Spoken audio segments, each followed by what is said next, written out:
नमस्कार, मैं नीरज कुमार आप सभी साथियों के आप सबके यूट्यूब चैनल भूमि जानकार अमीन में स्वागत करता हूं। आज हम आप लोगों को बताएंगे गर्मजरुआ भूमि के बारे में। गर्मजरुआ, सबसे पहले गर्मजरुआ का मतलब क्या होता है। गर्मजरुआ एक फारसी शब्द है जिसका अर्थ होता है गैर कृषि युक्त जमीन। गैर मजरुआ, नॉन कल्टिवेबल लैंड, यानी गैर कृषि वाला जमीन जिसमें खेती नहीं होता हो। और गर्मजरुआ का आज के डेट में मतलब बना दिया है लोग बिहार सरकार। हर गर्मजरुआ बिहार सरकार नहीं होता है। गर्मजरुआ का मतलब हुआ गैर कृषि वाला जमीन जिसमें खेती न किया जाता हो। आप सभी जान रहे हैं कि कैडेस्ट्रल सर्वे यानी पुराना वाला सर्वे बंगाल टेनेंसी एक्ट के बाद 1885 के बाद जो सर्वे हुआ वो अंग्रेज करवाए थे। उस वक्त उनके बीच और खेती करने वाले रैयत के बीच में जमींदार होते थे। तो जो जमीन गैर कृषि वाला था उसका कोई लगान नहीं लगता था और वो रेंट फ्री रहता। कोई खेती ही नहीं करेगा तो लगान देगा कैसे, और लगान ही मूल जरिया थी पहले का। आज के डेट में तो हर कोई लगान देना चाह रहा है। जमीन ज्यादा कीमती हो गई है, लेकिन उस वक्त जमीन का कोई ज्यादा कीमत न था और टैक्स बहुत ज्यादा था उस समय के महंगाई के हिसाब से। और आज के हिसाब से टैक्स कम है, जमीन का वैल्यू ज्यादा है, इसलिए ऐसा देखने को मिलता है। तो उस वक्त जो गर्मजरुआ जमीन था यानी गैर कृषि वाला, उस सब पे लगान नहीं लगता था और वो डायरेक्ट सरकार के अधिकार में था, जमींदार के अधिकार में था। क्योंकि सरकार का रिप्रेजेंटेटिव उस वक्त जमींदार ही थे। जमींदार किसी को बंदोबस्त कर सकते थे या खुद के दखल में रख सकते थे। इसी के संदर्भ में आप सभी समझ गए होंगे गैर मजरुआ का मतलब क्या होता है। और इसी गर्मजरुआ को जब जमींदारी उन्मूलन हुआ, जमींदार खत्म हो गए, यानी 1950 में लैंड रिफॉर्म्स भूमि सुधार अधिनियम के तहत, तो जमींदारी खत्म हो गया, बिहार सरकार जमींदार हो गई, सभी को टैक्स पे करना है और सरकार टैक्स लेगी, सरकार सभी के जमींदार हो गई। चाहे वो जमींदार हो, जमींदार के वंशज हो या कोई भी हो। तो इसी के संदर्भ में गर्मजरुआ, कौन सा गर्मजरुआ रहती है, कौन गर्मजरुआ सरकार के अधिकार है, किस गर्मजरुआ के रैयत का अधिकार है, इस सब के बारे में एक पत्रांक जारी किया गया है बिहार सरकार के द्वारा, जो जिसका संख्या है 1/2013 925, दिनांक 11/11/2014, 11 तारीख 11वां महीना 2014, पटना 15 नंबर है इसका। इस पत्रांक में गर्मजरुआ शब्द का वही मतलब है, मतलब तो चेंज होगा नहीं, लेकिन उसको क्लियर किया गया है कि कौन सा जमीन रहती होगी, कौन सा जमीन बिहार सरकार की होगी। क्योंकि बिहार सरकार को जब भी किसी परियोजनाओं पे काम करना होता है, सड़क हो गया या पंचायती राज के लिए, किसी भी कार्य के लिए, सरकारी कार्य के लिए जमीन का जरूरत पड़ता है, तो सबसे पहले देखा जाता है कलेक्टर को यानी डीएम को आदेश दिया जाता है कि आप अपने जिला में देखिए कहाँ पे उस योग्य जमीन है जिसको बिहार सरकार का प्रोजेक्ट बनवाया जाए। अन्य किसी भी स्टेट का यही रूल होता है। और अगर नहीं होता है तो क्रय किया जाता है रहती भूमि का, लेकिन सबसे पहले सरकारी भूमि देखा जाता है। तो जहां भी वो लोग गैर मजरूत देखते हैं और उस पर टारगेट करते हैं। तो गैर मजरूआ अगर किसी को बंदोबस्त किया गया है जमींदार द्वारा तो वो उसका रहती हो गया। और गर्मजरुआ अगर किसी के जो बंदोबस्त था वो रहती हो गया और उसका अगर 1/46 से पहले का बंदोबस्ती है तो उसका रहती हो गया। और जमींदारी रिटर्न में जमींदार दिया है, जैसे जमींदार लगान लेते थे उनके पास एक रजिस्टर होता था, उसी रजिस्टर को जो जमा किए बिहार सरकार में उसी के आधार पर सभी का लगान रसीद यानी जमीबंदी कायम किया गया और उसी वक्त से रसीद कटता आ रहा है तो उसका रहती भूमि हो गया, कोई भी व्यक्ति को अगर बंदोबस्ती हुआ है तो। और जो मान लीजिए जैसे गर्मजरुआ में कुछ आम जनता का भी उपयोग में था तो उसको गर्मजरुआ आम कर दिया गया।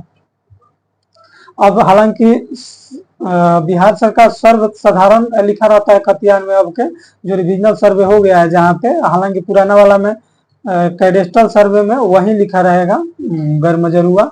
और जो अब का खतियान है यानी रिविजनल सर्वे का खतियान है जो आम जनता का है, जैसे रोड हो गया, सड़क, गली नली या इनार, मंदिर, मस्जिद अन्य कई प्रकार के जो जमीन है वो बिहार सरकार के है, उस पर लिखा रहता है, और वो गैर मजरूआ से आम जनता के रूप लिए यूज हो रहा है, तो उसको अनआबाद बिहार सरकार कहा जाता है। जो अनआबाद है और परती है, लेकिन जो आम जनता के रूप में यूज हो रहा है, तो उसे अनआबाद बिहार सरकार आम लिखा रहता है, उसको आम जनता के उपयोग के लिए वो हो गया। तो जो जमीन मान लीजिए कौन सा इसमें गैरमजरूआ में रहती है, गैरमजरूआ दो तीन प्रकार का होता है, गैरमजरूआ आम, गैरमजरूआ खास, गैरमजरूआ मालिक। गैरमजरूआ मालिक का मतलब हो गया जो गैरमजरूआ मालिक के जिम्मे हो। गैरमजरूआ आम का मतलब हो गया जो आम जनता के उपयोग में होता हो, यानी गैर कृषि का जो जमीन हो, आम जनता उस पर सड़क वगैरह, मंदिर वगैरह वगैरह के लिए यूज करता हो, पब्लिक इंटरेस्ट का जमीन है। और गैरमजरूआ खास का मतलब हो गया जो जमींदार के दखल कब्जा में हो। और गैरमजरूआ मालिक का मतलब हो गया जो आम जनता के प्रति हो, किसी के बंदोबस्त नहीं हो, किसी का उपयोग में आम जनता के नहीं हो, वो गैरमजरूआ मालिक हो गया, जिस मालिक बंदोबस्त कर सकता था उसको। अब वो मालिक बिहार सरकार हो गई, तो बिहार सरकार उसको कर दिया गया, अनवाद बिहार सरकार है। जो आम जनता का, तो वो आम जनता के लिए बिहार सरकार आम वो हो गया। तो आप सभी समझ गए होंगे। जो खास उसका था, अगर जमींदारी रिटर्न में वो दिया है कि हाँ ये जमीन मेरा खास उपयोग का है, गैरमजरूआ है, तो उसका उसी वक्त अगर 1946 के 1950 में अगर वेस्टिंग रिटर्न में दिया है, बंदोबस्ती उसका हो चुका है, मान लीजिए रसीद कट रहा है, तो उसका रहती भूमि जमींदार का भी हो गया। तो इसी के संदर्भ में डिफाइन किया गया है कि कौन कौन सी भूमि रहती होगी। भूतपूर्व मध्यवर्ती यानी जमींदार द्वारा हुक्मनामा पट्टा द्वारा गैरमजरूआ मालिक भूमि संबंधित रैयत या उनके उत्तराधिकारी की रहती भूमि मानी जाएगी। अगर जमींदार किसी को बंदोबस्त किया है गैरमजरूआ मालिक भूमि, तो उनके उत्तराधिकारियों के, या अगर वो स्वयं जीवित होंगे तो वो उनकी रहती भूमि हो गई। यदि दूसरा प्रकार है, यदि जमींदार द्वारा हुक्मनामा तथा रिटर्न में रैयत का नाम दिया गया। हुक्मनामा 1146 के पूर्व का है। हुक्मनामा एक होता था जो दिया जाता था जमीन की, अब इतना जमीन, और रजिस्टर्ड होता था, अनरजिस्टर्ड भी होता था। फिर 1946 तक उनका, अगर 1946 से पहले का वो हुक्मनामा है तो वैलिड है। और सरकारी लगान रसीद जमींदारी उन्मूलन के वर्ष से कट रही है, यानी 1950 से रसीद उनका कट रही है, तो रहती भूमि मानी जाएगी। यदि गैरमजरूआ मालिक सरकार द्वारा किन्हीं को बंदोबस्त कर दी गई है, यदि सरकार के मान लीजिए गैरमजरूआ मालिक भूमि जमींदारी उन्मूलन हो गया तो बिहार सरकार हो गई, और वो अगर किसी को बंदोबस्त की है बिहार सरकार, तो वो उनकी रहती हो गई, या उनके अगर वो नहीं है तो उनके वरिशान का रहती हो गई। हालांकि वो बेच नहीं सकते, उनका लिमिटेड राइट होता है कि आप उस पर रहिए, जोतिए, बोइए, खाइए, किसी को बेच नहीं सकते, दान नहीं कर सकते, अन्य किसी प्रकार का ट्रांसफर नहीं कर सकते हैं। वह पर्चाधारी की रहती भूमि मानी जाएगी। यदि अवैध दखल कब्जे में है तो उसे बिहार सरकार विवाद निराकरण अधिनियम 2009 के तहत बेदखल कर बंदोबस्तधारी को दखल दिलाया जाएगा। यानी अगर मान लीजिए कि बिहार सरकार द्वारा किसी को बंदोबस्त किया गया है, और अगर उनके दखल में नहीं है, किसी अन्य व्यक्ति के दखल में है, तो उन्हें वहां से दखल हटाकर खाली करवा के, और बिहार सरकार के जो प्राधिकारी हैं उनका कर्तव्य है कि जो जिसको लीगल तरीके से बंदोबस्त हुआ है उसको दखल दिलाया जाए। यही इसका प्रक्रिया है। तीसरा, ये तीन स्थिति को छोड़कर शेष जमीन जो गैरमजरूआ है वो बिहार सरकार का है।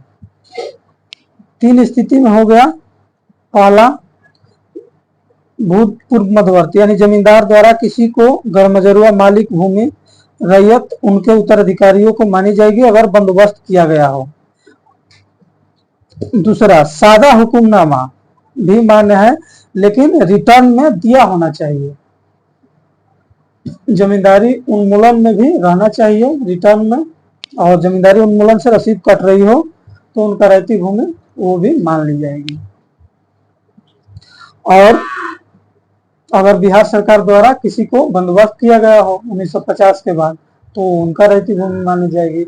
इसके अलावा अगर कोई भी भूमि है जो आम पब्लिक के इंटरेस्ट में है तो आम जनता के लिए हो गया बिहार सरकार, और जो ऐसे है वो अनाबाद बिहार सरकार हो गया। यही क्राइटेरिया है। इसके अलावा अगर किसी के दखल में जमीन है बिहार सरकार तो बिहार सरकार का है।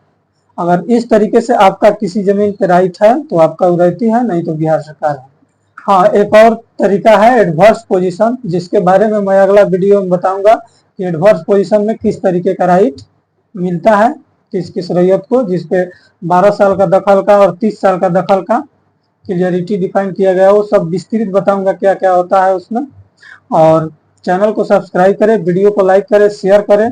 भूमि संबंधित किसी भी जानकारी के लिए चैनल को सब्सक्राइब करें, और मेरे चैनल के डिस्क्रिप्शन में नंबर दिया गया है, विशेष जानकारी के लिए कांटेक्ट भी कर सकते हैं। देखते रहिए भूमि जानकारी में। जय हिंद।